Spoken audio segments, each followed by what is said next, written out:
This past winter break, I had intentions of relaxing, but I ended up running around more than I could have imagined.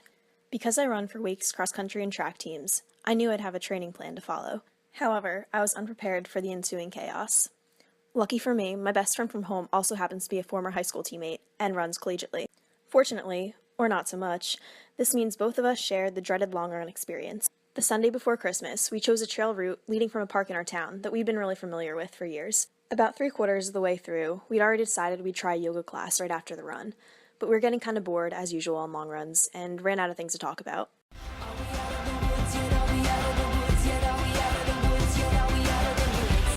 We were really just ready for the run to be over, even wishing that something interesting would happen. Then, as we made a slight turn, we saw a man in a big coat.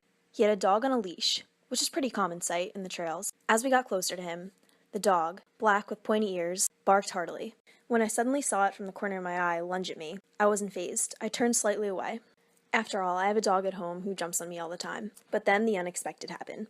I felt a tooth sink into my left thigh. I stopped in shock and teared up a bit. My friend and I looked at each other, not knowing what to do. My leg was numb, and thank God it was so cold because the feeling left pretty quickly. Joel and I were pretty creeped out by the guy, so we jogged down the trail to get away from him. We even laughed a little bit because who gets bit by a dog on a run? This could only happen to us, we thought. And it was on a leash, which made it even funnier.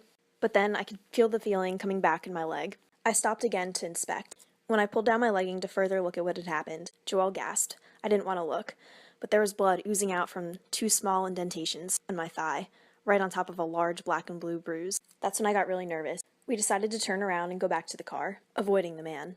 Instead of going to this yoga class, Joel and I went to my house, and I knew my parents would freak out if they saw it, so I tried not to say anything. I went in to look for Neosporin, but my mom asked me what happened when she saw the holes in my legging, and I had to tell her. As expected, she freaked out.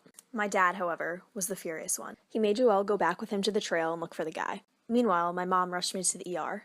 We waited for what seemed like forever. They finally cleaned up the wound. The nurse gave me antibiotics and then gave me 3 shots. She also informed me that I was going to have to get a series of rabies shots because we did not know any information on the dog. I was both embarrassed and annoyed with the whole process, but it did make for a good Christmas story. I was never going to joke about running hurting like a bitch ever again.